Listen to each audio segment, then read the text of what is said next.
Speaker Johnson, Vice President Vance, the First Lady of the United States,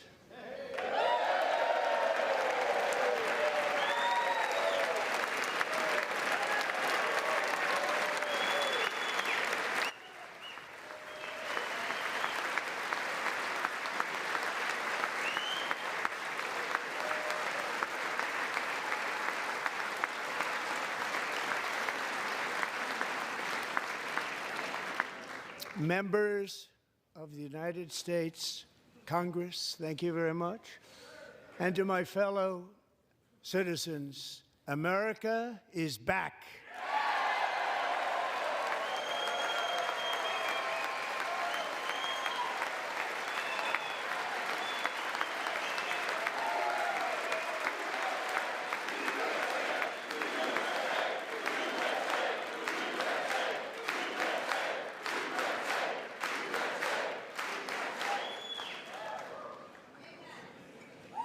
6 weeks ago, I stood beneath the dome of this Capitol and proclaimed the dawn of the golden age of America.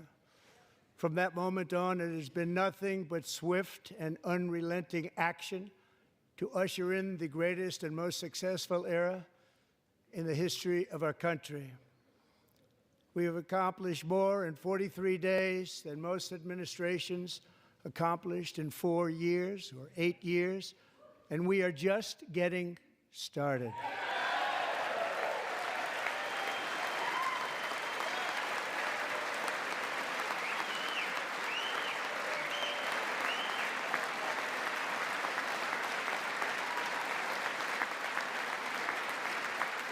Thank you.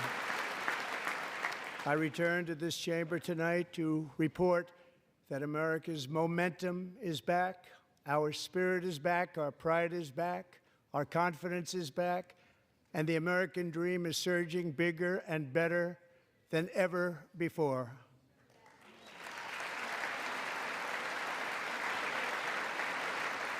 The American dream is unstoppable, and our country is on the verge of a comeback, the likes of which the world has never witnessed and perhaps will never witness again. There's never been anything like it. The presidential election of November 5th was a mandate like has not been seen in many decades. We won all 7 swing states, giving us an electoral college victory of 312 votes.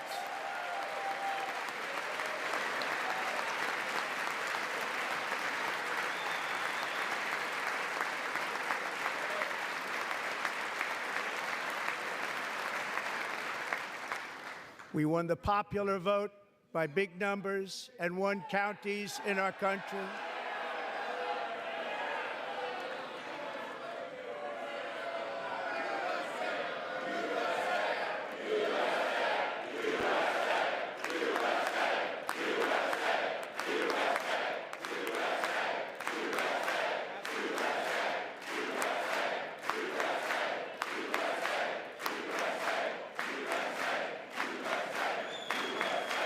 And won counties in our country, 2,700 to 525, on a map that reads almost completely red for Republican.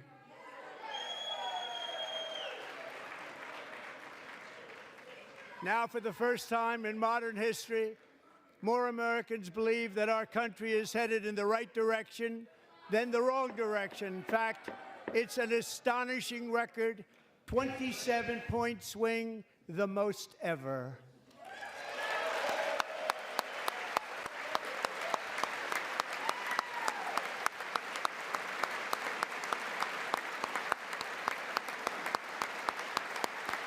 Likewise, small business optimism saw its single largest one-month gain ever recorded. Mr. President. A 41-point jump.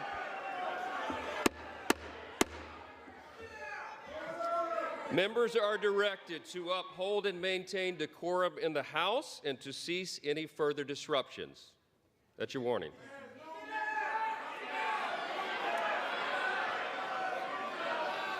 Members are engaging in willful and continuing breach of decorum, and the chair is prepared to direct the Sergeant-at-Arms to restore order to the joint session.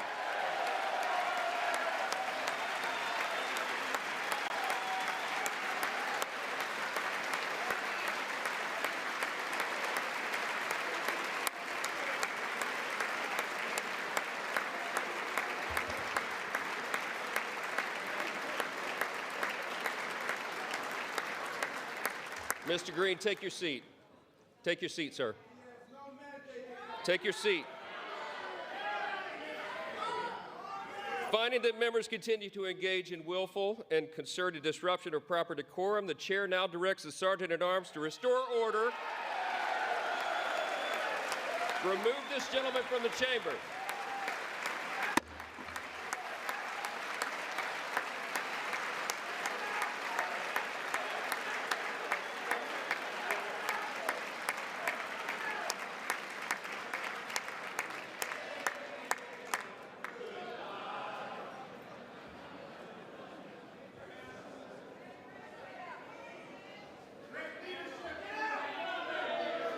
Go.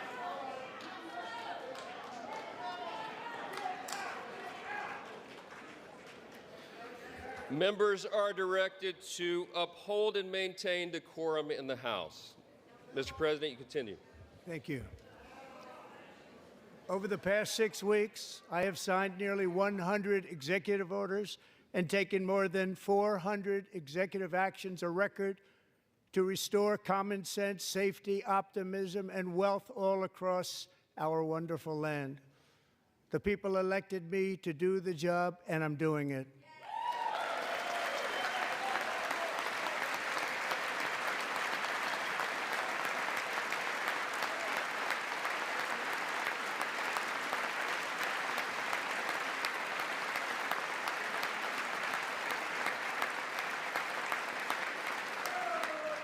In fact, it has been stated by many that the first month of our presidency, it's our presidency, is the most successful in the history of our nation. By many.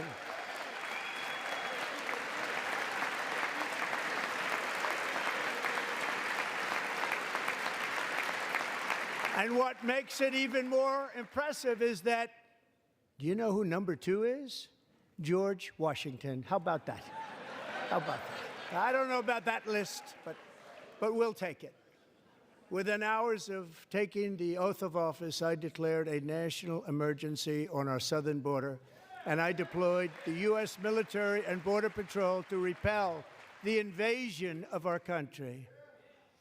And what a job they've done.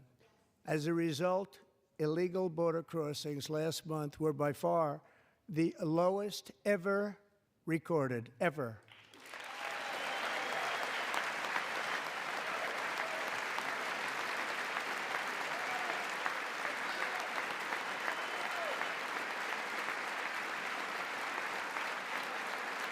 They heard my words and they chose not to come. Much easier that way.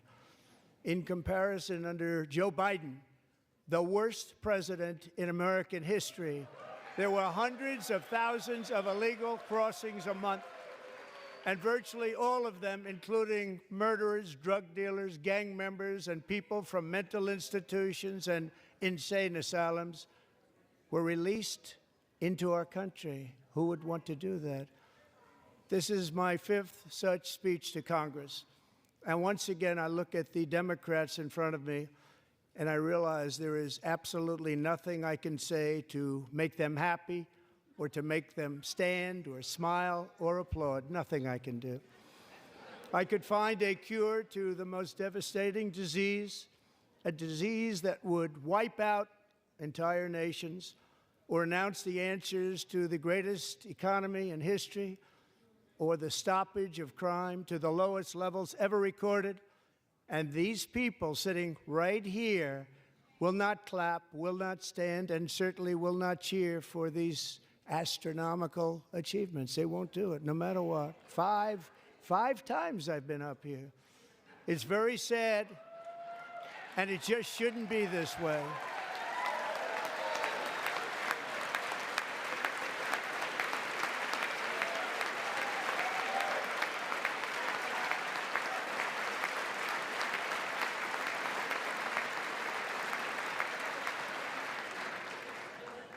So Democrats sitting before me, for just this one night, why not join us in celebrating so many incredible wins for America?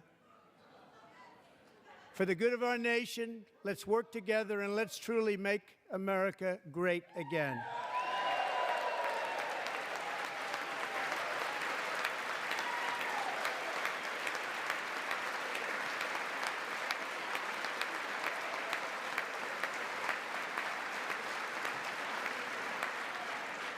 Every day, my administration is fighting to deliver the change America needs to bring a future that America deserves, and we're doing it. This is a time for big dreams and bold action. Upon taking office, I imposed an immediate freeze on all federal hiring, a freeze on all new federal regulations, and a freeze on all foreign aid.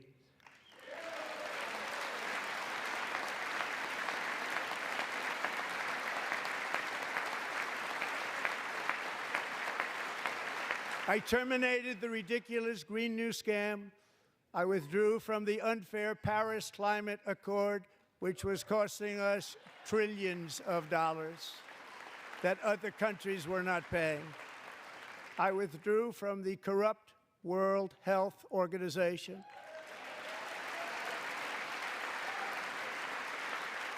And I also withdrew from the anti-American UN Human Rights Council.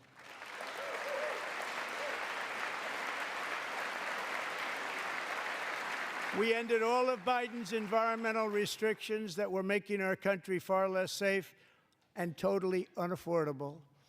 And importantly, we ended the last administration's insane electric vehicle mandate, saving our auto workers and companies from economic destruction.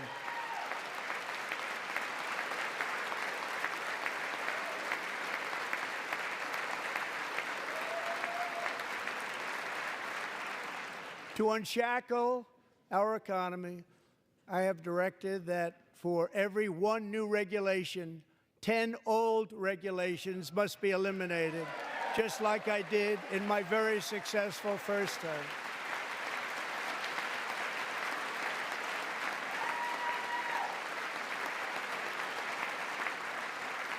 And in that first term, we set records on ending unnecessary rules and regulations like no other president had done before. We ordered all federal workers to return to the office. They will either show up for work in person or be removed from their job.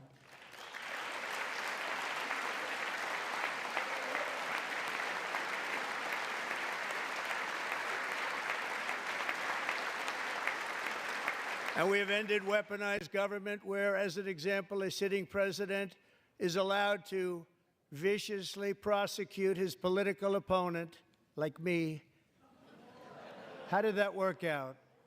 Not too good. Not too good.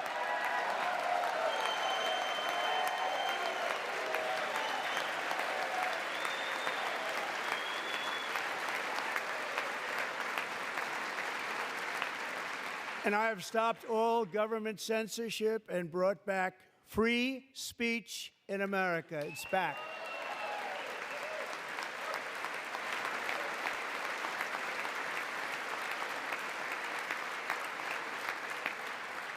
And 2 days ago, I signed an order making English the official language of the United States of America.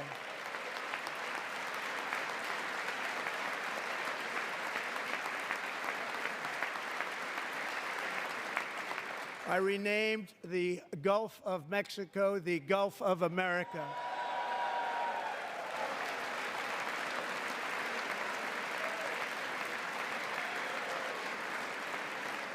And likewise, I renamed, for a great president, William McKinley, Mount McKinley again.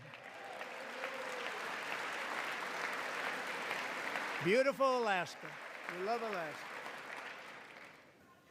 We've ended the tyranny of so-called diversity, equity, and inclusion policies all across the entire federal government and indeed the private sector and our military. And our country will be woke no longer.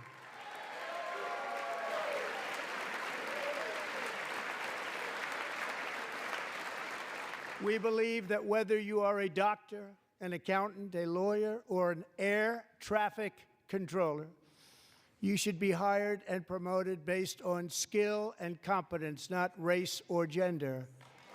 Very important.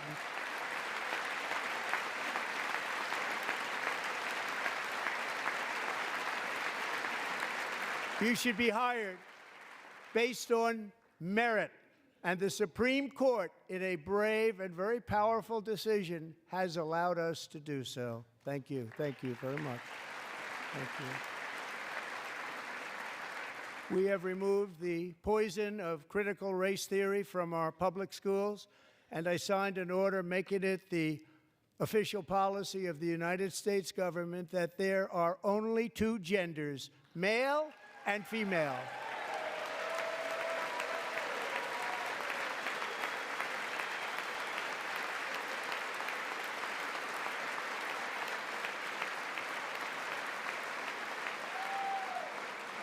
I also signed an executive order to ban men from playing in women's sports.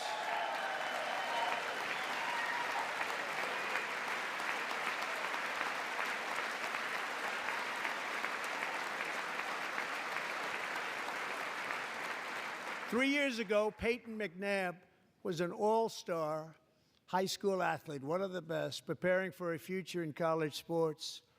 But when her girls' volleyball match was invaded by a male, he smashed the ball so hard in Peyton's face, causing traumatic brain injury, partially paralyzing her right side and ending her athletic career. It was a shot like she's never seen before. She's never seen anything like it.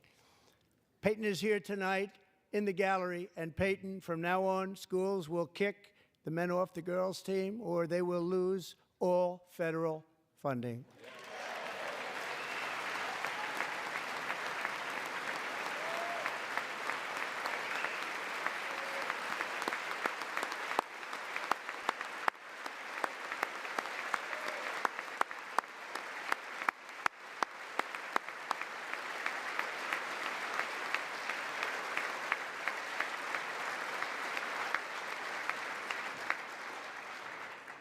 And if you really want to see numbers, just take a look at what happened in the women's boxing, weightlifting, track and field, swimming, or cycling, where a male recently finished a long-distance race 5 hours and 14 minutes ahead of a woman for a new record by 5 hours. Broke the record by 5 hours. It's demeaning for women, and it's very bad for our country. We're not going to put up with it any longer.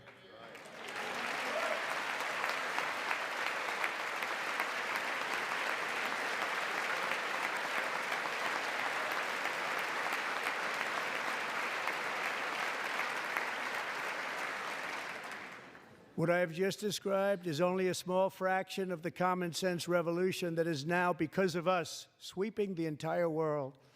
Common sense has become a common theme, and we will never go back. Never. Never going to let that happen. Among my very highest priorities is to rescue our economy and get dramatic and immediate relief to working families. As you know, we inherited from the last administration an economic catastrophe and an inflation nightmare. Their policies drove up energy prices, pushed up grocery costs, and drove the necessities of life out of reach for millions and millions of Americans. They've never had anything like it. We suffered the worst inflation in 48 years, but perhaps even in the history of our country. They're not sure.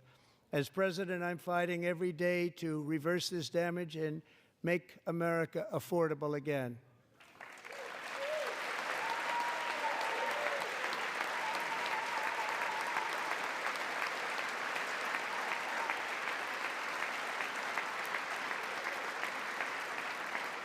Joe Biden especially let the price of eggs get out of control. The egg price is out of control, and we're working hard to get it back down. Secretary, do a good job on that. You inherited a total mess from the previous administration. Do a good job.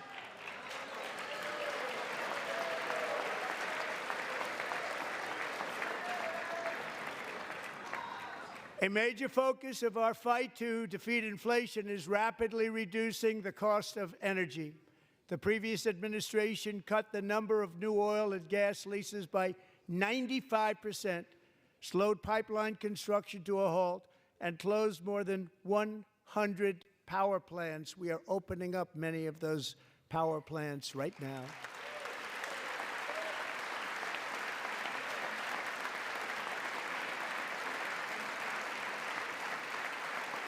And frankly, we have never seen anything like it. That's why on my first day in office, I declared a national energy emergency. As you've heard me say many times, we have more liquid gold under our feet than any nation on earth, and by far. And now I fully authorize the most talented team ever assembled to go and get it. It's called Drill, Baby, Drill.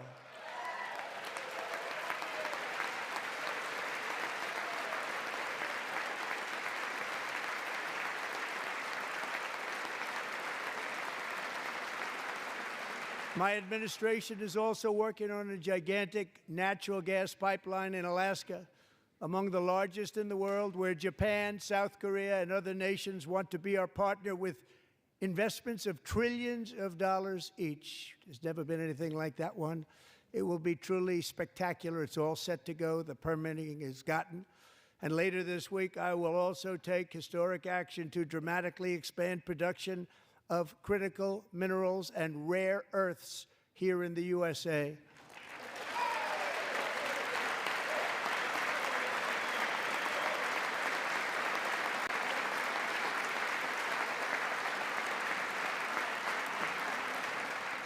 To further combat inflation, we will not only be reducing the cost of energy, but will be ending the flagrant waste of taxpayer dollars.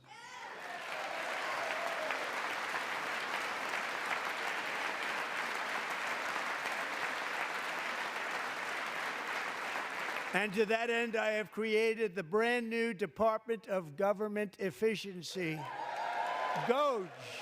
Perhaps you've heard of it. Perhaps.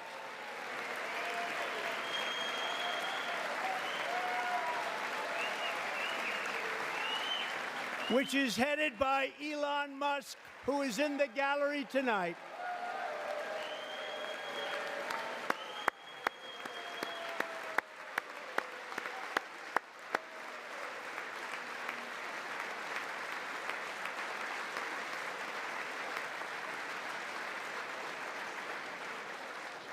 Thank you, Elon. He's working very hard. He didn't need this.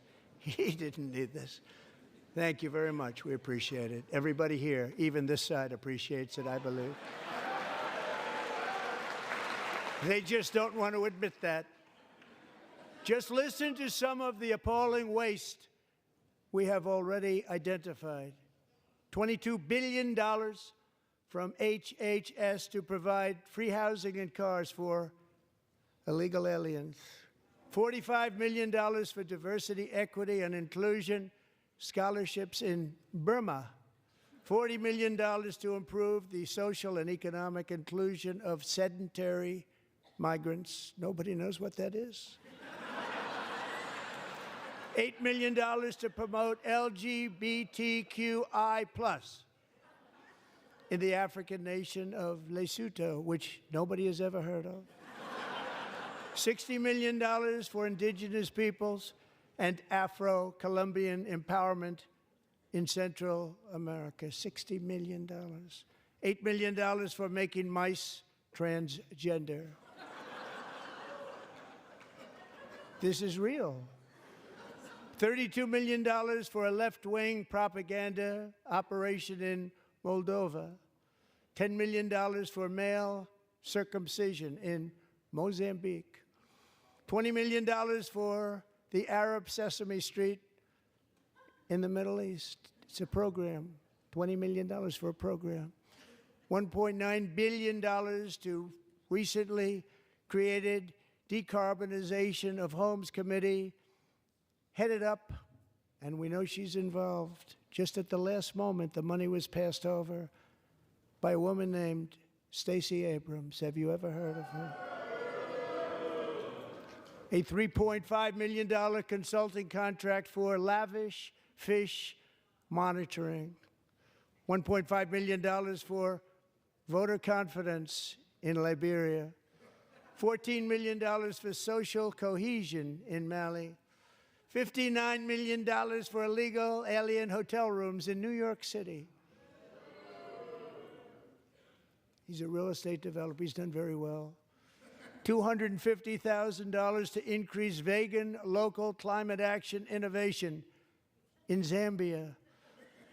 $42 million for social and behavior change in Uganda. $14 million for improving public procurement in Serbia.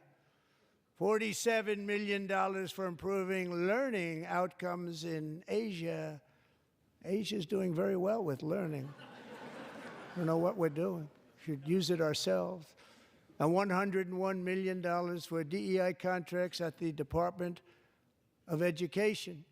The most ever paid, nothing even like it.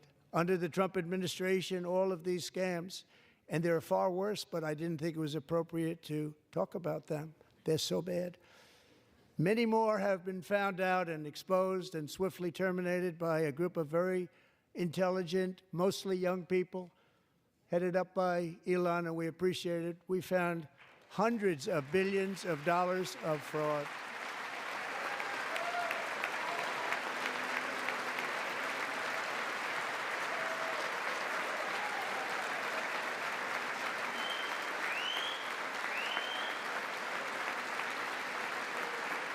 And we've taken back the money and reduced our debt to fight inflation and other things.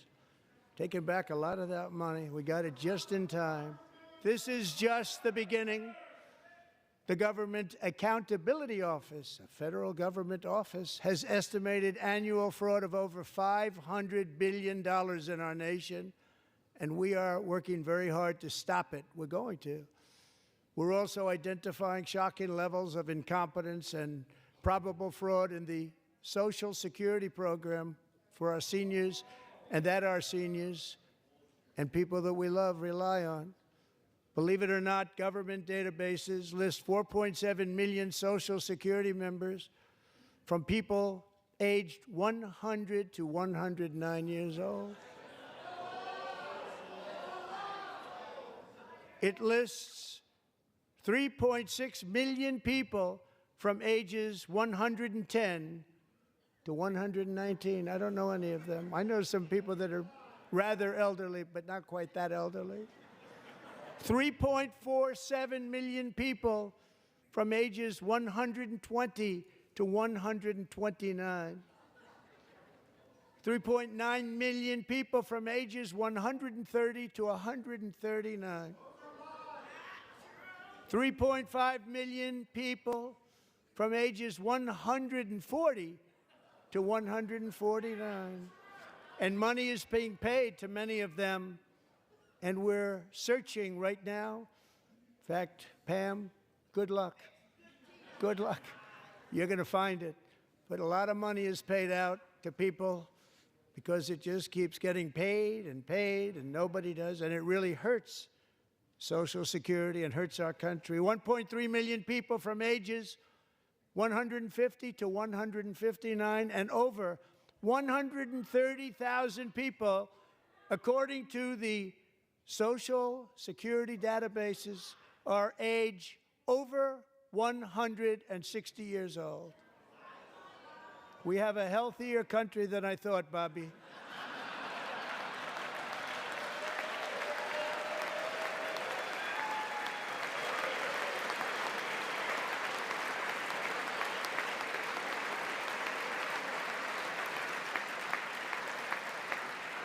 Including, to finish, 1,039 people between the ages of 220 and 229 One person between the age of 240 and 249, and one person is listed at 360 years of age.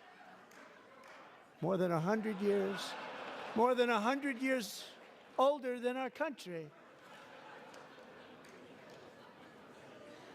But we're going to find out where that money's going, and it's not going to be pretty. By slashing all of the fraud, waste, and theft we can find, we will defeat inflation, bring down mortgage rates, lower car payments and grocery prices, protect our seniors, and put more money in the pockets of American families.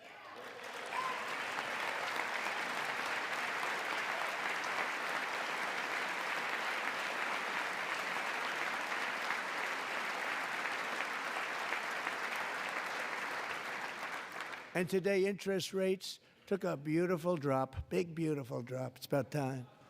And in the near future, I want to do what has not been done in 24 years, balance the federal budget. We're going to balance it.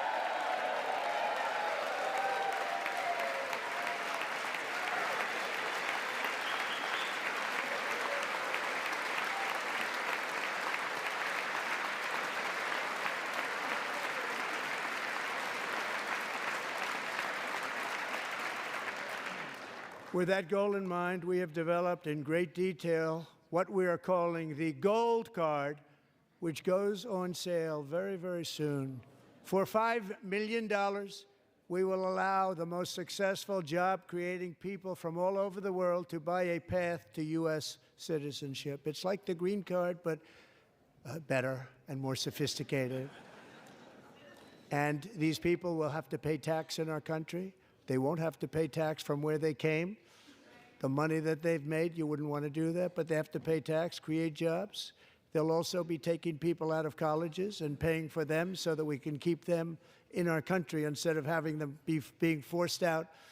Number one, at the top school, as an example, being forced out and not being allowed to stay and create tremendous numbers of jobs and great success for a company out there. So while we take out the criminals, killers, traffickers, and child predators who are allowed to enter our country under the open border policy of these people, the Democrats, the Biden administration, the open border insane policies that you've allowed to destroy our country, we will now bring in brilliant, hardworking, job-creating people.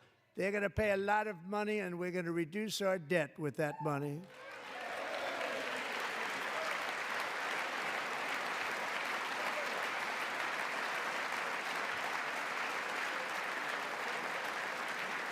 Americans have given us a mandate for bold and profound change.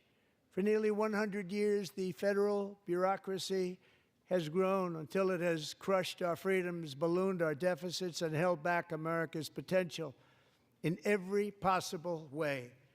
The nation founded by pioneers and risk-takers now drowns under millions and millions of pages of regulations and debt.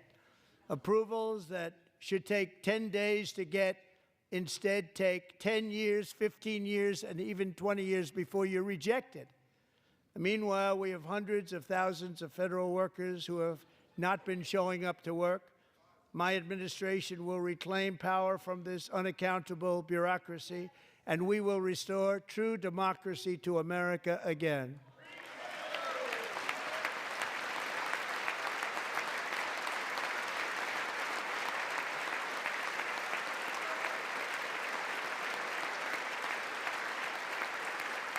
And any federal bureaucrat who resists this change will be removed from office immediately. Because we are draining the swamp. It's very simple. And the days of rule by unelected bureaucrats are over.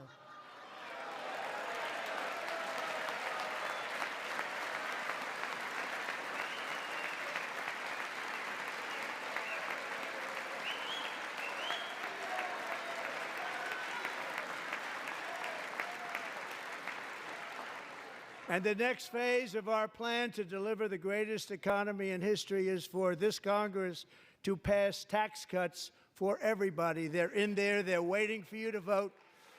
And I'm sure that the people on my right, I don't mean the Republican right, but my right here, I'm sure you're going to vote for those tax cuts, because otherwise I don't believe the people will ever vote you into office. So I'm doing you a big favor by telling you that.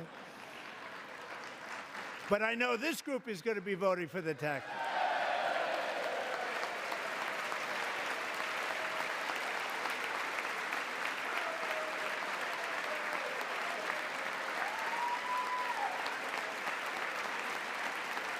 Thank you. It's a very, very big part of our plan. We had tremendous success in our first term with it. A very big part of our plan. We're seeking permanent income tax cuts all across the board. And to get urgently needed relief to Americans hit especially hard by inflation, I'm calling for no tax on tips, no tax on overtime, and no tax on Social Security benefits for our great seniors. Good luck.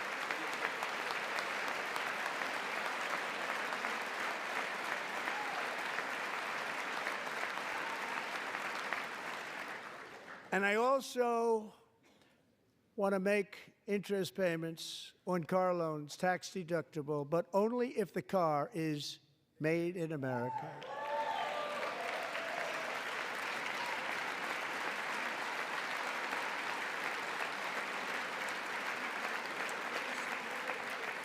And by the way, we're going to have growth in the auto industry like nobody's ever seen. Plants are opening up all over the place. Deals are being made. Never seen. That's a combination of the election win and tariffs. It's a beautiful word, isn't it? That, along with our other policies, will allow our auto industry to absolutely boom. It's going to boom.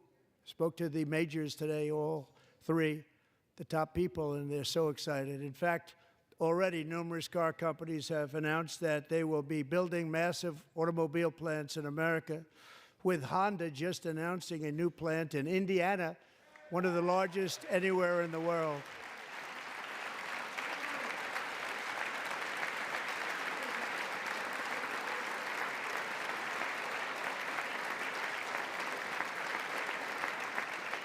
And this has taken place since our great victory on November 5th, a date which will hopefully go down as one of the most important in the history of our country.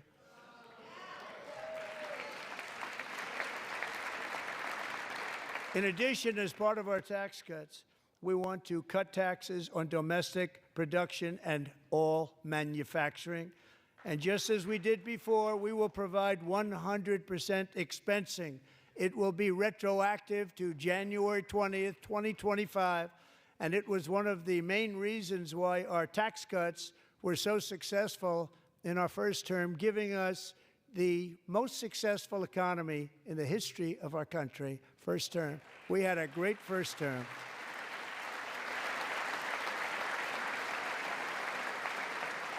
If you don't make your product in America, however, under the Trump administration, you will pay a tariff, and in some cases, a rather large one. Other countries have used tariffs against us for decades, and now it's our turn to start using them against those other countries. On average, the European Union, China, Brazil, India, Mexico, and Canada, have you heard of them? And countless other nations charge us tremendously higher tariffs than we charge them. It's very unfair. India charges us auto tariffs higher than 100%. China's average tariff on our products is twice what we charge them. And South Korea's average tariff is 4 times higher. Think of that, 4 times higher. And we give so much help militarily and in so many other ways to South Korea, but that's what happens. This is happening by friend and foe. This system is not fair to the United States and never was, and so on April 2nd, I wanted to make it April 1st, but I didn't want to be accused of April Fool's Day. That's not, just one day cost us a lot of money. But we're going to do it in April. I'm a very superstitious person. April 2nd, reciprocal tariffs kick in. And whatever they tariff us, other countries, we will tariff them. That's reciprocal, back and forth. Whatever they tax us, we will tax them. If they do non-monetary tariffs to keep us out of their market, then we will do non-monetary barriers to keep them out of our market. There's a lot of that, too. They don't even allow us in their market. We will take in trillions and trillions of dollars and create jobs like we have never seen before. I did it with China, and I did it with others, and the Biden administration couldn't do anything about it because there was so much money they couldn't do anything about it. We have been ripped off for decades by nearly every country on earth, and we will not let that happen any longer.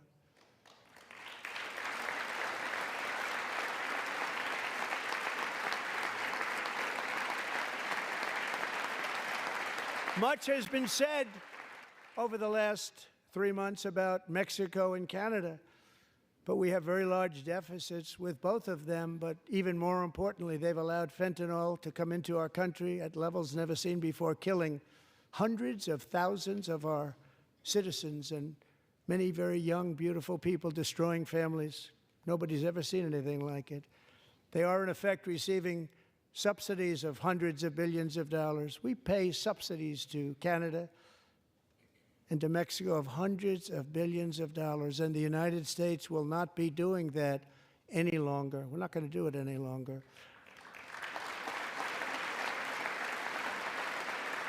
Thanks to our America First policies we're putting into place, we have had $1.7 trillion of new investment in America in just the past few weeks. The combination of the election and our economic policies that people of SoftBank, one of the most brilliant anywhere in the world, announced a $200 billion investment. OpenAI and Oracle, Larry Ellison, announced $500 billion investment, which they wouldn't have done if Kamala had won. Apple announced $500 billion investment. Tim Cook called me. He said, I cannot spend it fast enough. It's going to be much higher than that, I believe. They'll be building their plants here instead of in China. And just yesterday, Taiwan Semiconductor, the biggest in the world, most powerful in the world, has a tremendous amount, 97% of the market, announced a $165 billion investment to build the most powerful chips on earth right here in the USA.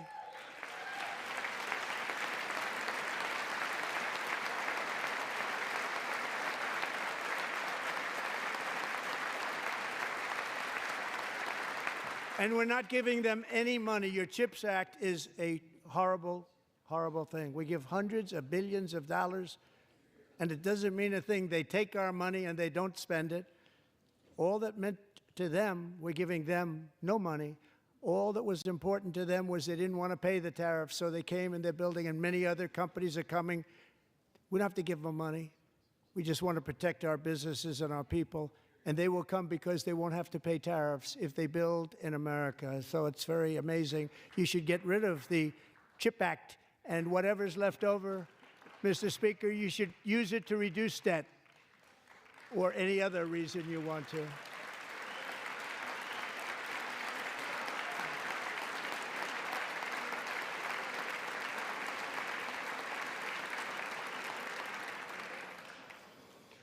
Our new trade policy will also be great for the American farmer. I love the farmer,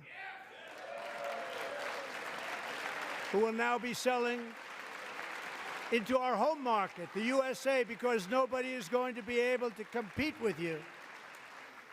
Because those goods that come in from other countries and companies, they're really in a bad position in so many different ways. They're uninspected. They may be very dirty and disgusting, and they come in and they pour in, and they hurt our American farmers. The tariffs will go on agricultural product coming into America, and our farmers, starting on April 2nd, it may be a little bit of an adjustment period. We had that before when I made the deal with China, $50 billion of purchases, and I said, just bear with me, and they did. They did. Probably have to bear with me again, and this will be even better. That was great. The problem with it was that Biden didn't enforce it. He didn't enforce it. $50 billion of purchases, and we were doing great, but Biden did not enforce it, and it hurt our farmers. But our farmers are going to have a field day right now. So to our farmers, have a lot of fun. I love you too. I love you too. It's all going to happen.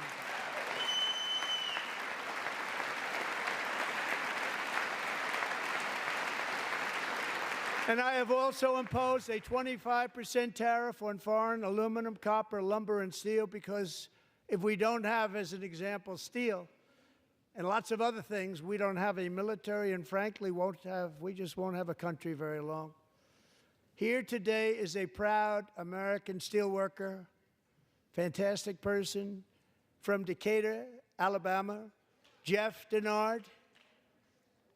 Has been working at the same steel plant for 27 years in a job that has allowed him to serve as the captain of his local volunteer fire department, raise 7 children with his beautiful wife, Nicole, and over the years provide a loving home for more than 40 foster children. So great, Jeff.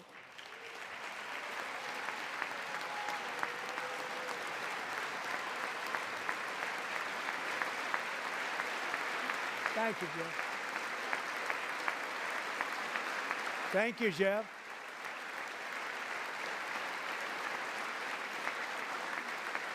Stories like Jeff's remind us that tariffs are not just about protecting American jobs.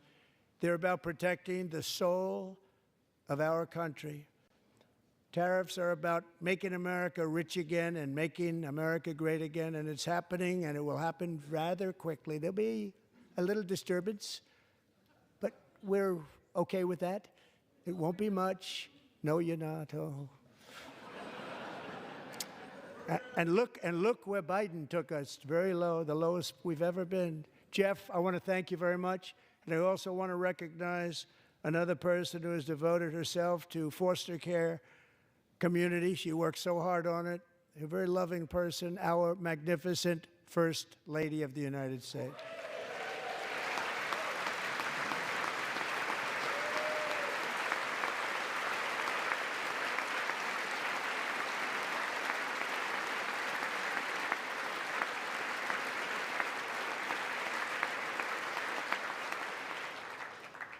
Melania's work has yielded incredible results, helping prepare our nation's future leaders as they enter the workforce. Our First Lady is joined by 2 impressive young women, very impressive. Haley Ferguson, who benefited from the First Lady's Fostering the Future initiative and is poised to complete her education and become a teacher. And Elliston Berry, who became a victim of an illicit deepfake image produced by a peer. With Elliston's help, the Senate just passed the Take It Down Act, and this is so important. Thank you very much, John. John Thune, thank you. Stand up, John. Thank you, John.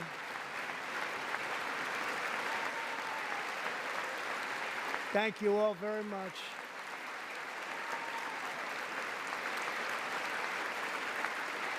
Thank you. And thank you to John Thune and the Senate. Great job. To criminalize the publication of such images online is a terrible, terrible thing. And once it passes the House, I look forward to signing that bill into law. Thank you. And I'm going to use that bill for myself, too, if you don't mind. Because nobody gets treated worse than I do online. Nobody. That's great. Thank you very much to the Senate. Thank you. But if we truly care about protecting Americans' children, no step is more crucial than securing America's borders. Over the past 4 years, 21 million people poured into the United States. Many of them were murderers, human traffickers, gang members, and other criminals from the streets of dangerous cities all throughout the world. Because of Joe Biden's insane and very dangerous open border policies, they are now strongly embedded in our country, but we are getting them out and getting them out fast.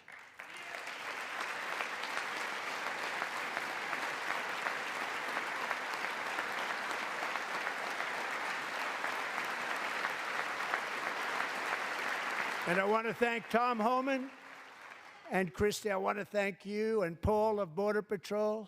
I want to thank you. What a job they've all done. Everybody, Border Patrol, ICE, law enforcement in general is incredible. We have to take care of our law enforcement. Have to.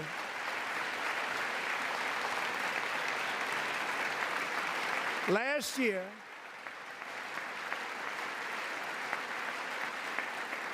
a brilliant 22-year-old nursing student named Laken Riley, the best in her class, admired by everybody, went out for a jog on the campus of the University of Georgia.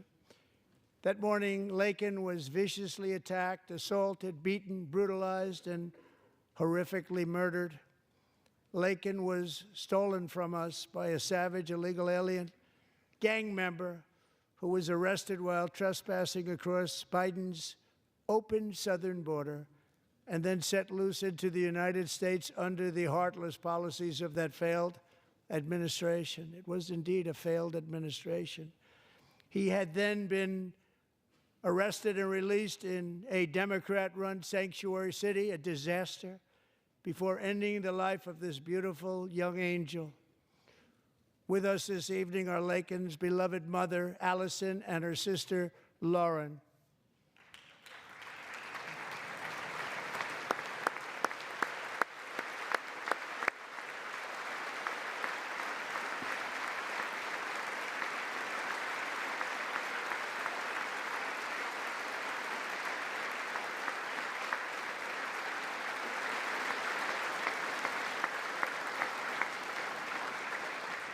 Last year, I told Laken's grieving parents that we would ensure their daughter would not have died in vain. That's why the very first bill I signed into law as your 47th president mandates the detention of all dangerous criminal aliens who threaten public safety. It's a very strong, powerful act.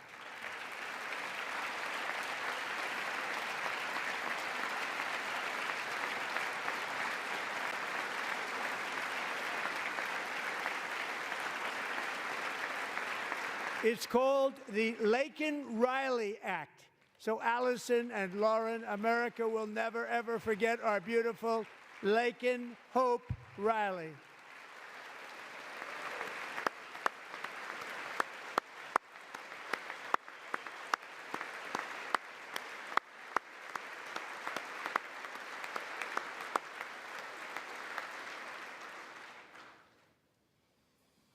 Thank you very much. Since taking office, my administration has launched the most sweeping border and immigration crackdown in American history, and we quickly achieved the lowest numbers of illegal border crossers ever recorded. Thank you.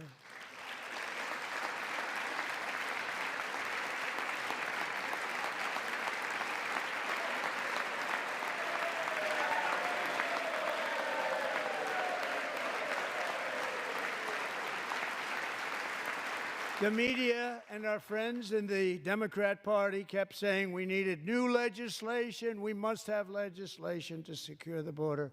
But it turned out that all we really needed was a new president.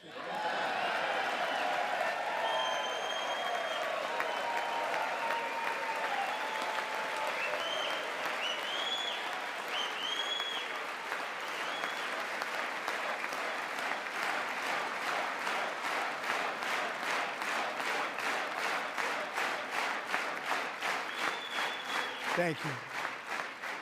Joe Biden didn't just open our borders, he flew illegal aliens over them to overwhelm our schools, hospitals, and communities throughout the country. Entire towns like Aurora, Colorado, and Springfield, Ohio, buckled under the weight of the migrant occupation and corruption like nobody's ever seen before. Beautiful towns destroyed. Now, just as I promised in my inaugural address, we are achieving the great liberation of America.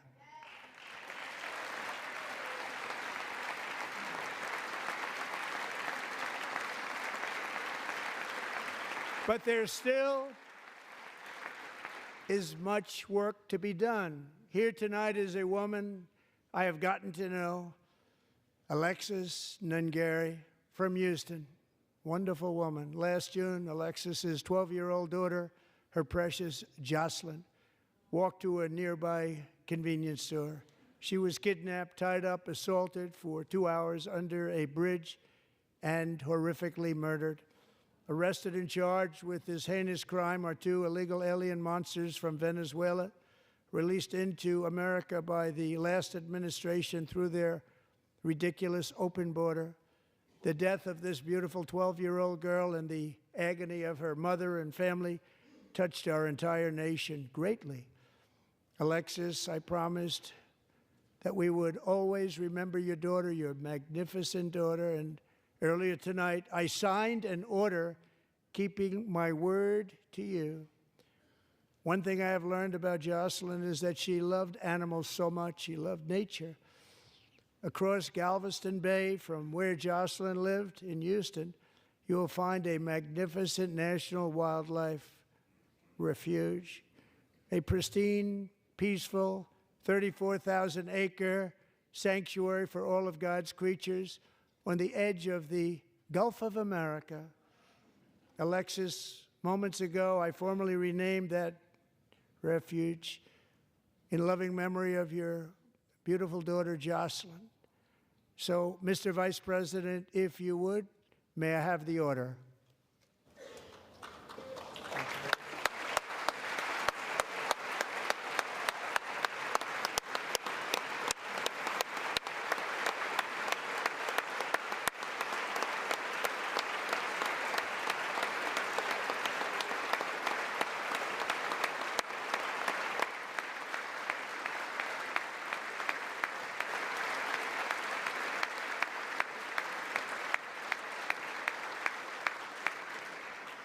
Thank you very much. All 3 savages charged with Jocelyn and Lakin's murders were members of the Venezuelan prison gang, the toughest gang, they say, in the world, known as Tren de Aragua. 2 weeks ago, I officially designated this gang, along with MS-13 and the bloodthirsty Mexican drug cartels, as foreign terrorist organizations.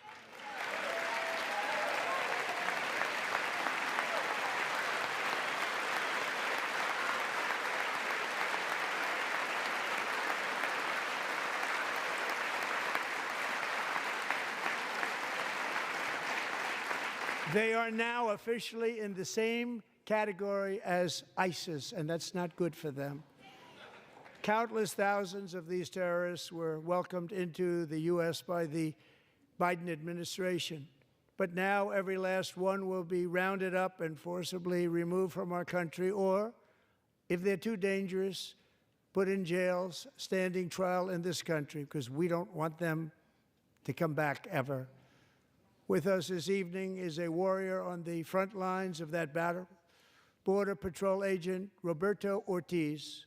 Great guy.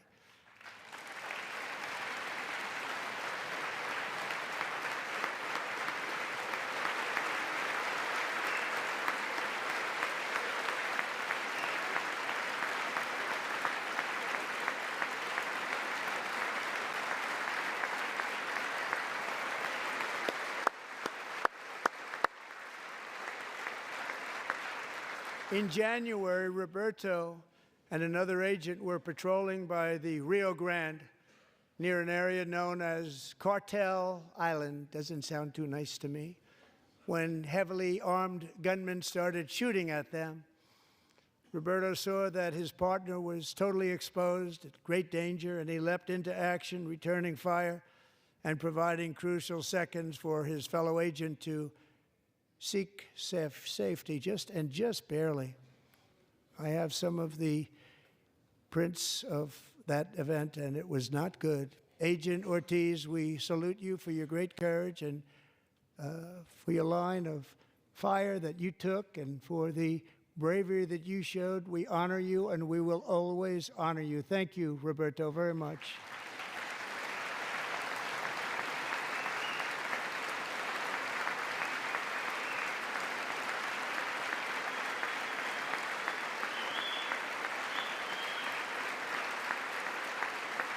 Thank you, Roberta. And I actually got to know him on my many calls to the border. He's a great, great gentleman. The territory to the immediate south of our border is now dominated entirely by criminal cartels that murder, rape, torture, and exercise total control. They have total control over a whole nation, posing a grave threat to our national security. The cartels are waging war in America, and it's time for America to wage war on the cartels, which we are doing.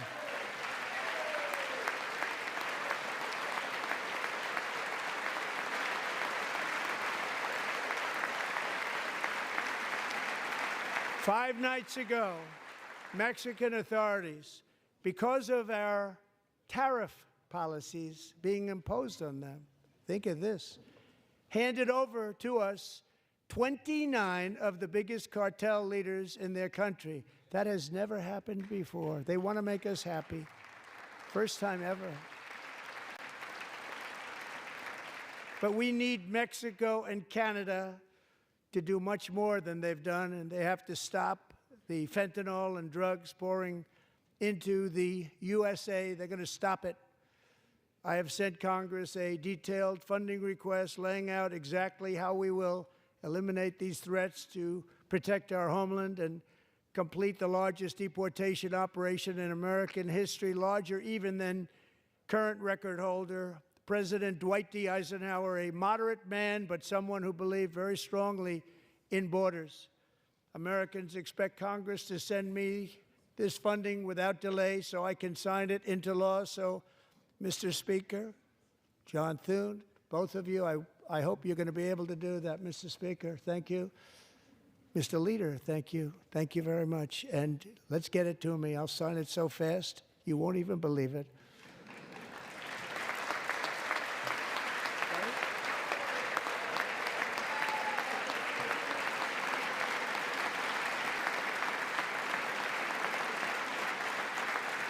And as we reclaim our sovereignty, we must also bring back law and order to our cities and towns.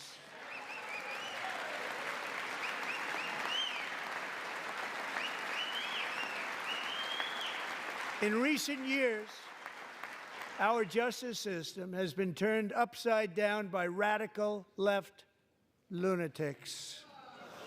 Many jurisdictions virtually ceased enforcing the law against dangerous repeat offenders while weaponizing law enforcement against political opponents like me. My administration has acted swiftly and decisively to restore fair, equal, and impartial justice under the constitutional rule of law, starting at the FBI and the DOJ. Pam, good luck. Cash, wherever you may be, good luck. Good luck. Pam Bond. Good luck. So important. Going to do a great job. Cash, thank you. Thank you, Cash.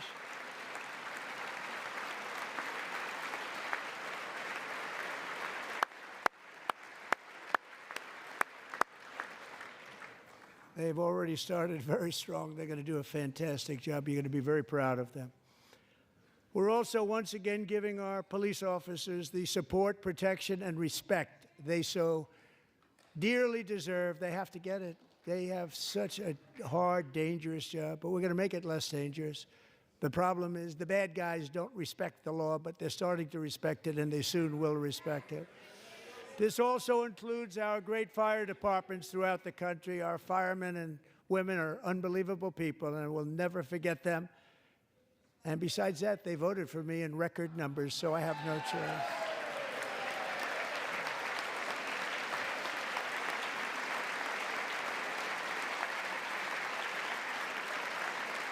One year ago this month, 31-year-old New York police officer Jonathan Diller, unbelievably wonderful person and a great officer, was gunned down at a traffic stop on Long Island. I went to his funeral. The vicious criminal charged with his murder had 21 prior arrests, and they were rough arrests, too. He was a real bad one. The thug in the seat next to him had 14 prior arrests, and went by the name of Killer. He was Killer. He killed other people, they say, a lot of them. I attended Officer Diller's service, and when I met his wife and one-year-old son, Ryan, it was very inspirational, actually. His widow's name is Stephanie, and she is here tonight. Stephanie, thank you very much, Stephanie. Thank you very much.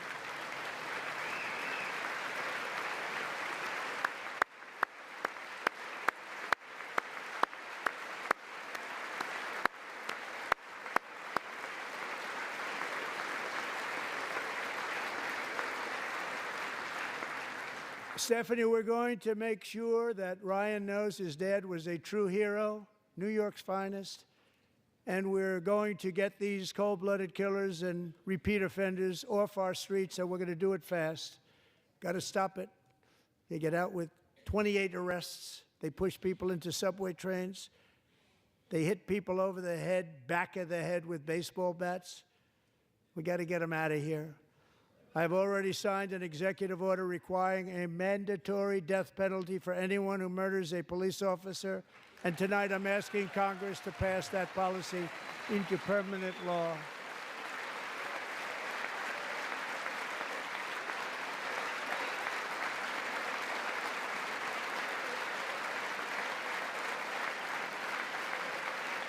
I'm also asking for a new crime bill getting tough on repeat offenders while enhancing protections for America's police officers so they can do their jobs without fear of their lives being totally destroyed.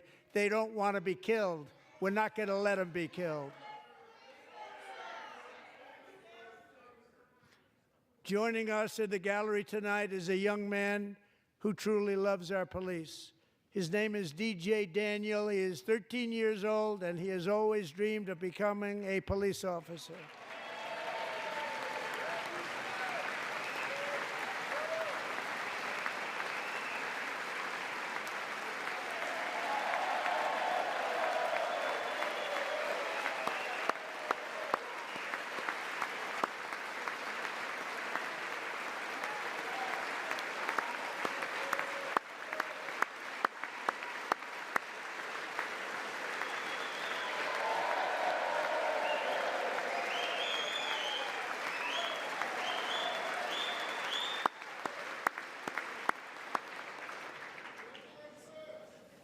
But in 2018, DJ was diagnosed with brain cancer. The doctors gave him 5 months at most to live. That was more than 6 years ago.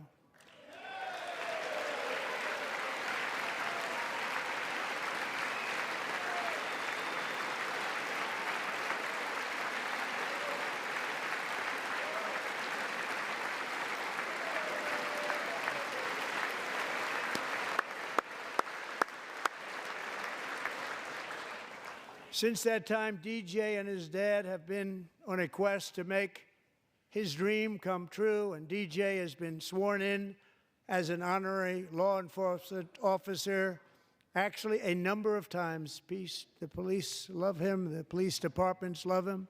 And tonight, DJ, we're going to do you the biggest honor of them all. I am asking our new Secret Service Director, Sean Curran, to officially make you an agent of the United States Secret Service.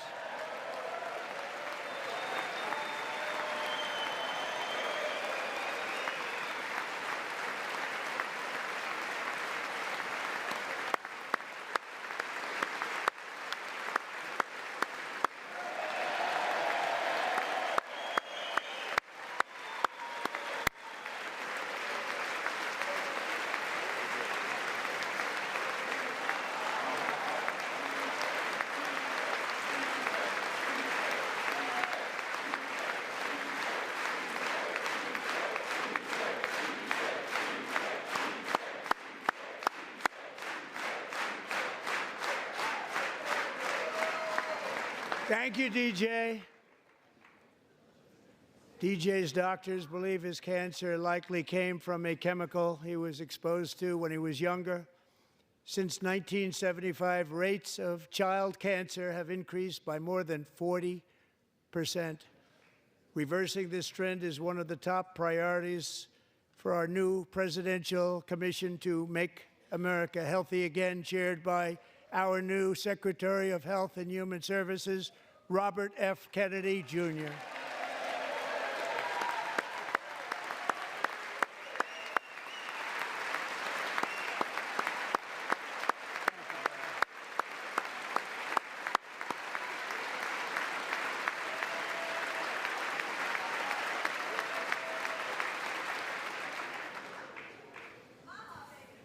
With the name Kennedy, you would have thought everybody over here would have been cheering. How quickly they forget. Our goal is to get toxins out of our environment, poisons out of our food supply, and keep our children healthy and strong. As an example, not long ago, and you can't even believe these numbers, 1 in 10,000 children had autism, 1 in 10,000. And now it's 1 in 36. There's something wrong. 1 in 36. Think of that. So we're going to find out what it is, and there's nobody better than Bobby and all of the people that are working with you. You have the best to figure out what is going on. Okay, Bobby? Good luck. It's a very important job. Thank you. Go get 'em.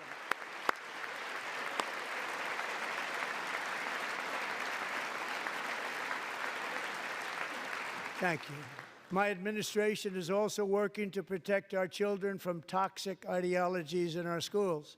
A few years ago, January, Littlejohn and her husband discovered that their daughter's school had secretly socially transitioned their 13-year-old little girl.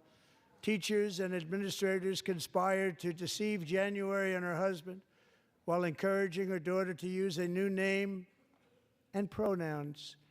They, them pronoun, actually, all without telling January, who is here tonight and is now a courageous advocate against this form of child abuse. January, thank you. Thank you. Thank you very much.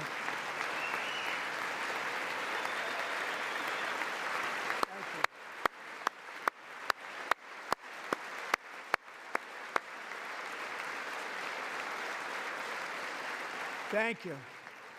Stories like this are why, shortly after taking office, I signed an executive order banning public schools from indoctrinating our children with transgender ideology.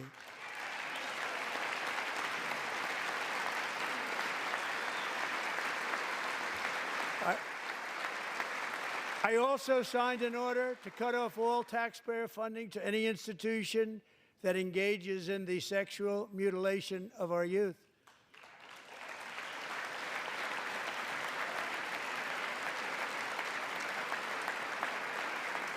And now I want Congress to pass a bill permanently banning and criminalizing sex changes on children and forever ending the lie that any child is trapped in the wrong body. This is a big lie.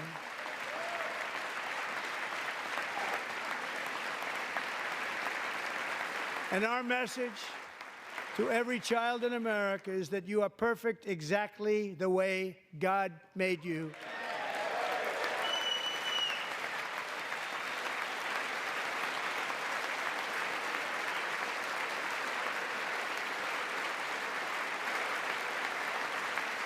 Because we're getting wokeness out of our schools and out of our military, and it's already out, and it's out of our society. We don't want it.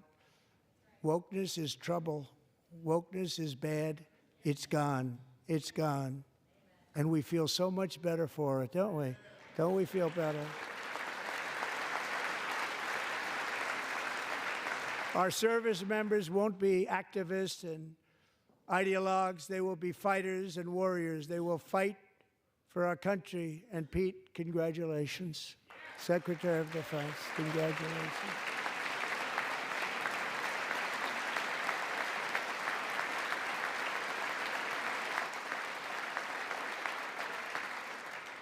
And he's not big into the woke movement, I can tell you. I know him well. I am pleased to report that in January, the U.S. Army had its single best recruiting month in 15 years, and that all armed services are having among the best recruiting results ever in the history of our services. What a difference.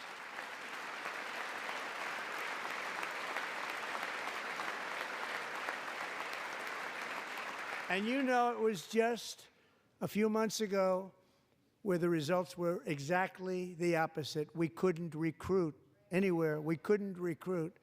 Now we're having the best results just about that we've ever had. What a tremendous turnaround. It's really a beautiful thing to see. People love our country again. It's very simple. They love our country, and they love being in our military again. So it's a great thing, and thank you very much. Great job. Thank you.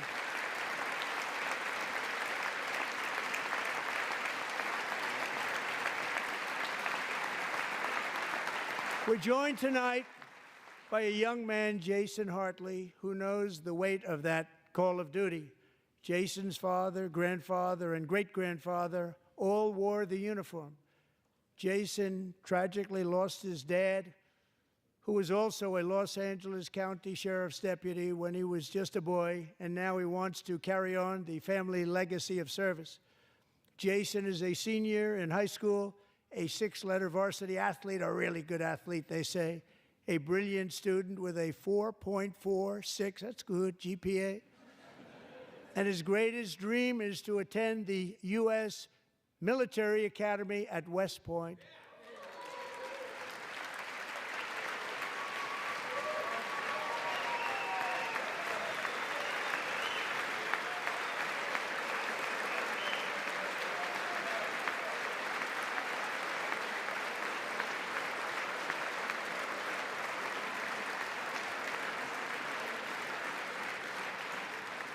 And Jason, that's a very big deal getting in. That's a hard one to get into. But I'm pleased to inform you that your application has been accepted.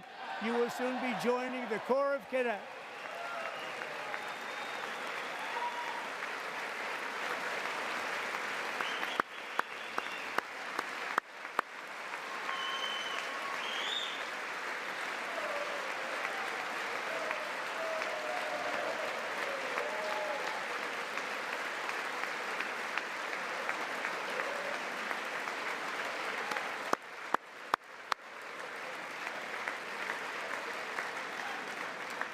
Thank you.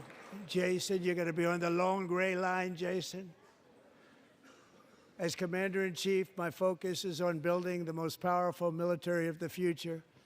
As a first step, I'm asking Congress to fund a state-of-the-art Golden Dome missile defense shield to protect our homeland, all made in the USA.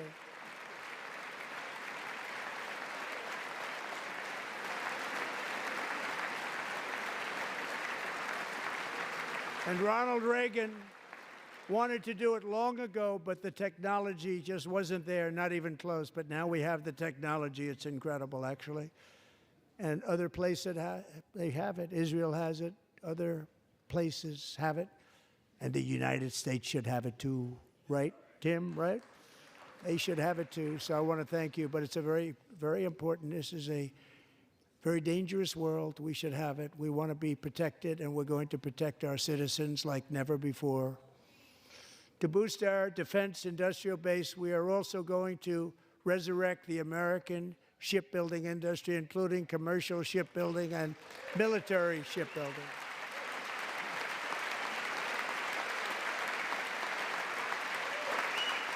And for that purpose, I am announcing tonight that we will create a new Office of Shipbuilding in the White House and offer special tax incentives to bring this industry home to America where it belongs. We used to make so many ships.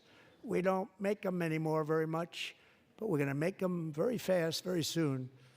It will have a huge impact. To further enhance our national security, my administration will be reclaiming the Panama Canal, and we've already started doing it.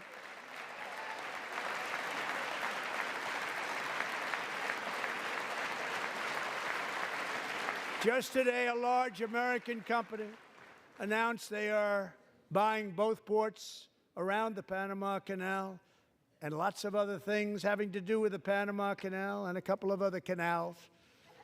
The Panama Canal was built by Americans for Americans, not for others, but others could use it. But it was built at tremendous cost of American blood and treasure. 38,000 workers died building the Panama Canal. They died of malaria. They died of snake bites and mosquitoes. Not a nice place to work. They paid them very highly to go there, knowing there was a 25% chance that they would die. The most expensive project also that was ever built in our country's history, if you bring it up to modern day costs. It was given away by the Carter administration for $1, but that agreement has been violated very severely. We didn't give it to China. We gave it to Panama, and we're taking it back.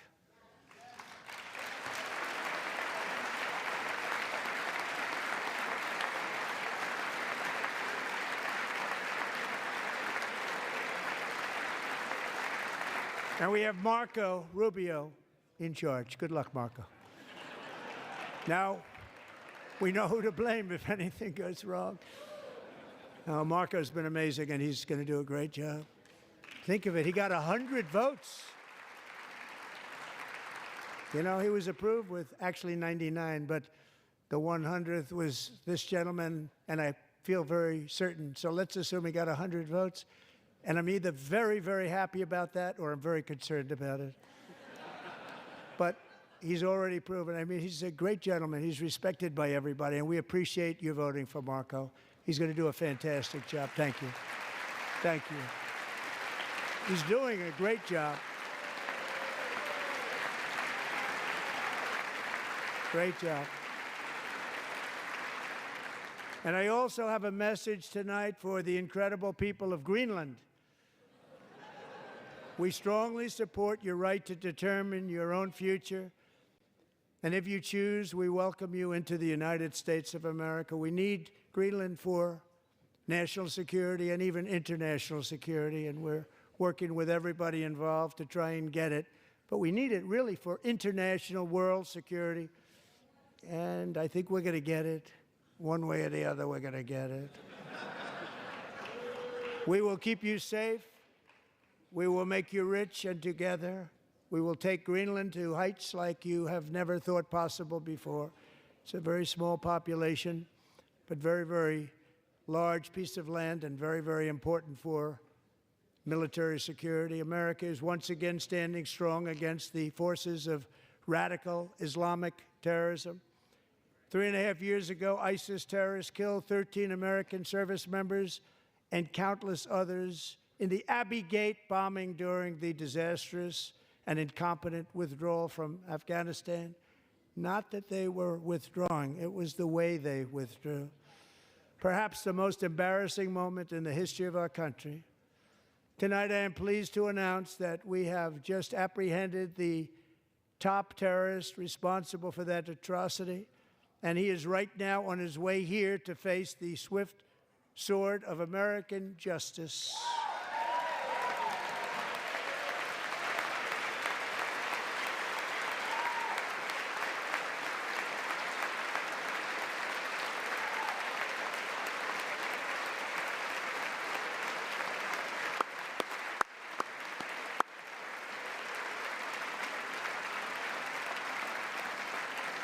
And I want to thank especially the government of Pakistan for helping arrest this monster. This was a very momentous day for those 13 families who I actually got to know very well, most of them, whose children were murdered, and the many people that were so badly, over 42 people, so badly injured on that fateful day in Afghanistan. What a horrible day.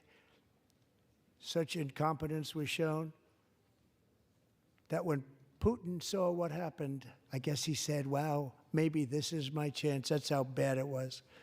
Should have never happened. Grossly incompetent people. I spoke to many of the parents and loved ones, and they're all in our hearts tonight. Just spoke to them on the phone. We had a big call. Every one of them called, and everybody was on the line, and they did nothing but cry with happiness. They were very happy, as happy as you can be under those circumstances. Their child, brother, sister, son, daughter was killed for no reason whatsoever. In the Middle East, we're bringing back our hostages from Gaza. In my first term, we achieved one of the most groundbreaking peace agreements in generations, the Abraham Accords.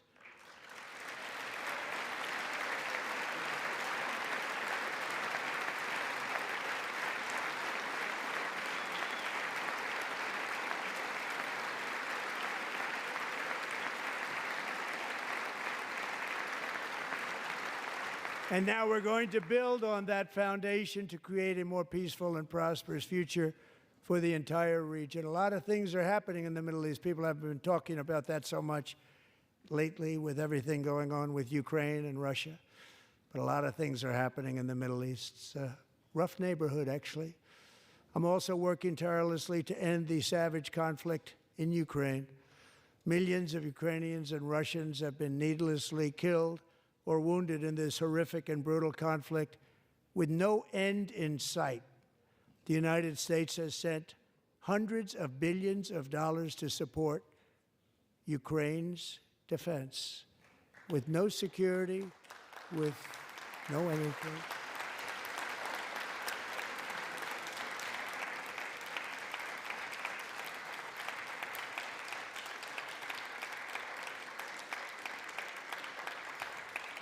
Do you want to keep it going for another 5 years? Yeah, you would say Pocahontas says yes.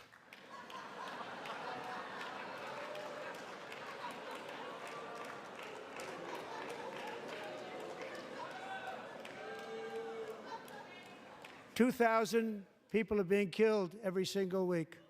More than that. They're Russian young people. They're Ukrainian young people. They're not Americans. But I want it to stop. Meanwhile, Europe has sadly spent more money buying Russian oil and gas than they have spent on defending Ukraine, by far. Think of that. They've spent more buying Russian oil and gas than they have defending. And we've spent perhaps $350 billion, like taking candy from a baby. That's what happened. And they've spent $100 billion. What a difference that is. And we have an ocean separating us, and they don't. But we're getting along very well with them, and lots of good things are happening.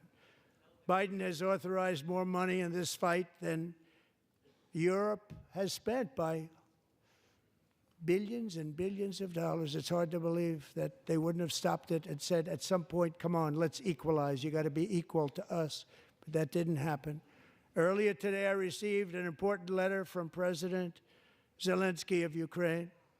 The letter reads, "Ukraine is ready to come to the negotiating table as soon as possible to bring lasting peace closer.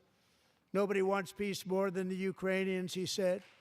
"My team and I stand ready to work under President Trump's strong leadership to get a peace that lasts. We do really value how much America has done to help Ukraine maintain its sovereignty and independence. Regarding the agreement on minerals and security, Ukraine is ready to sign it at any time that is convenient for you." I appreciate that he sent this letter, just got it a little while ago. Simultaneously, we've had serious discussions with Russia and have received strong signals that they are ready for peace. Wouldn't that be beautiful? Wouldn't that be beautiful?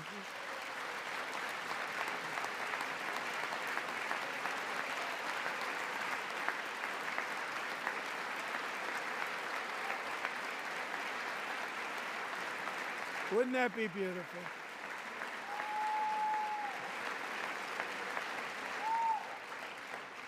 It's time to stop this madness. It's time to halt the killing.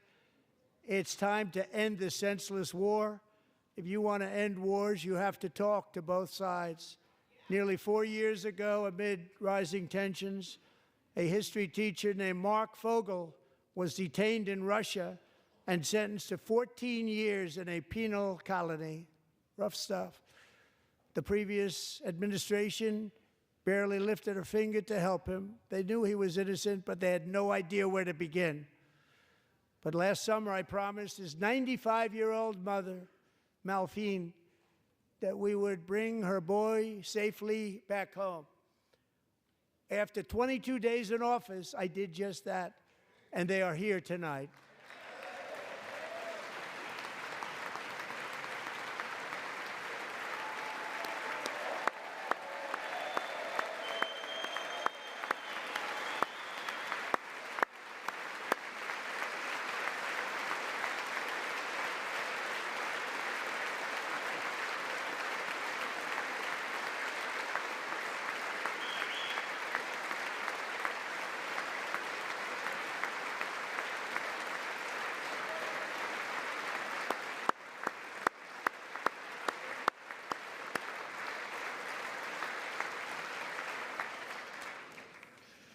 To Mark and his great mom, we are delighted to have you safe and sound and with us.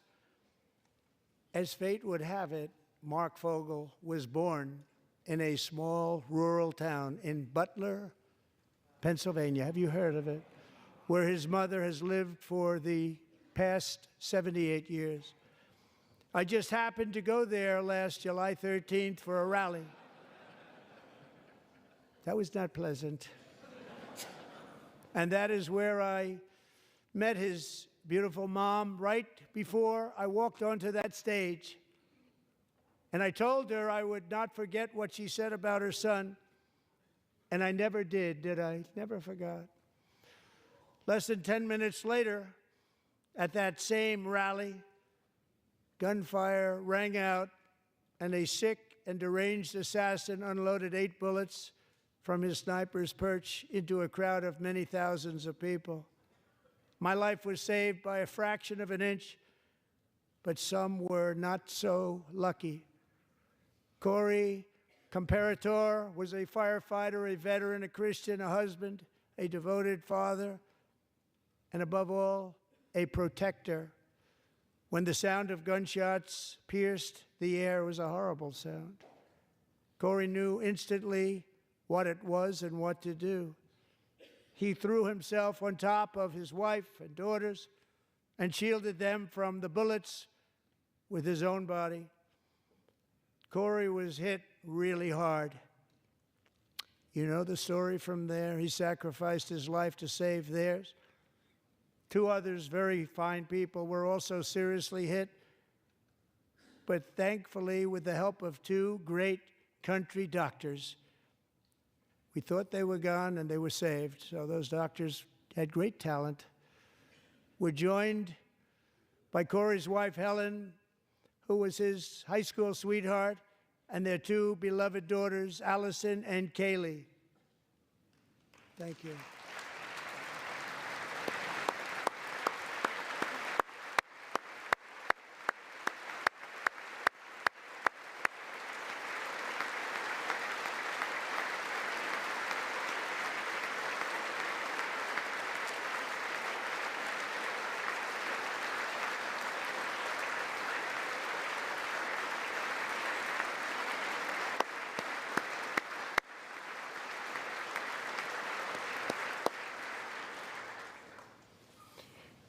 To Helen, Allison, and Kaylee, Corey is looking down on his 3 beautiful ladies right now, and he is cheering you on. He loves you.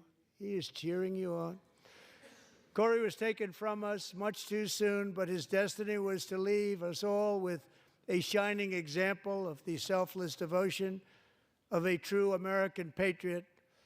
It was love like Corey's that built our country, and it's love like Corey's that is going to make our country more majestic than ever before. I believe that my life was saved that day in Butler for a very good reason. I was saved by God to make America great again. I believe that. Thank you.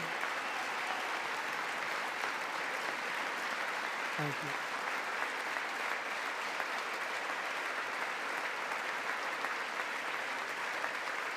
Thank you.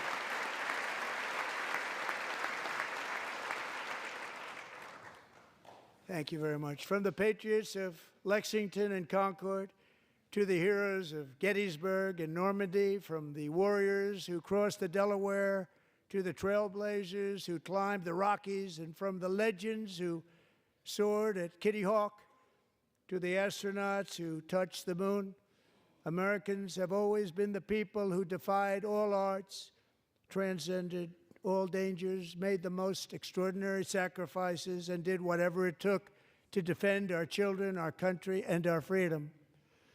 And as we have seen in this chamber tonight, that same strength, faith, love, and spirit is still alive and thriving in the hearts of the American people.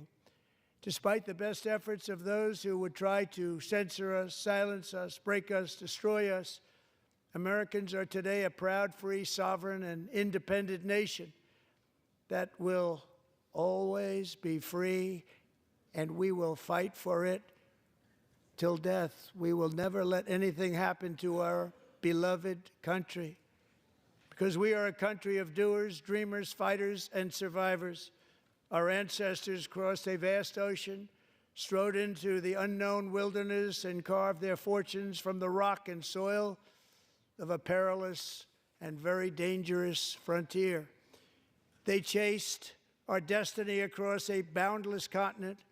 They built the railroads, laid the highways, and graced the world with American marvels like the Empire State Building, the mighty Hoover Dam, and the towering Golden Gate Bridge. They lit the world with electricity, broke free of the force of gravity, fired up the engines of American industry, vanquished the communists, fascists, and Marxists all over the world, and gave us countless modern wonders sculptured out of iron, glass, and steel. We stand on the shoulders of these pioneers who won and built the modern age. These workers who poured their sweat into the skylines of our cities.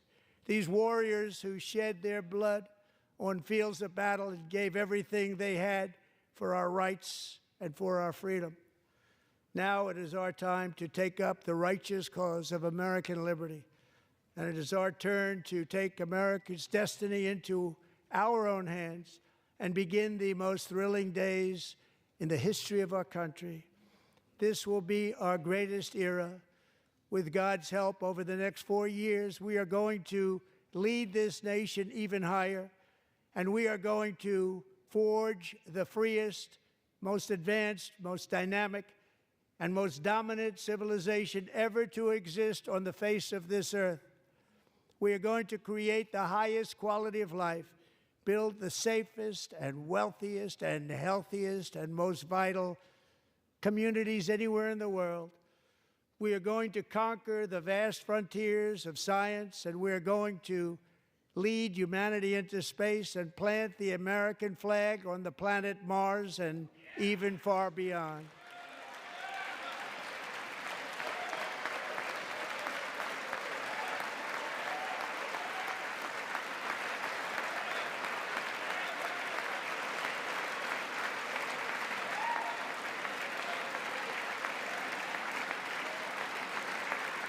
And through it all, we are going to rediscover the unstoppable power of the American spirit.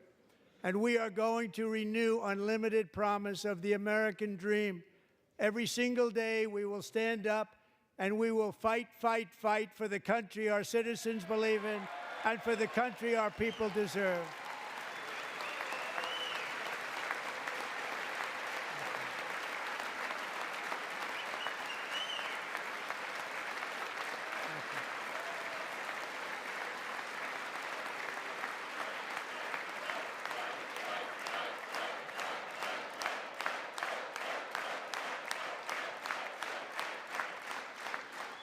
My fellow Americans, get ready for an incredible future, because the golden age of America has only just begun.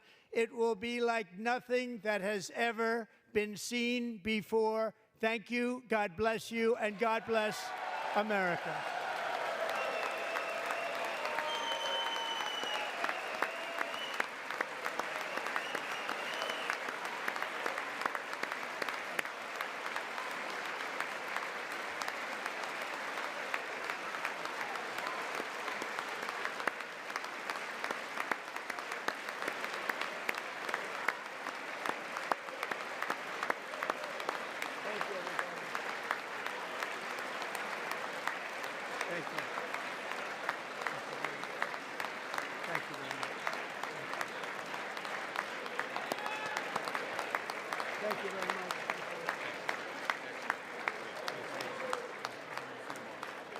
Thank you very much.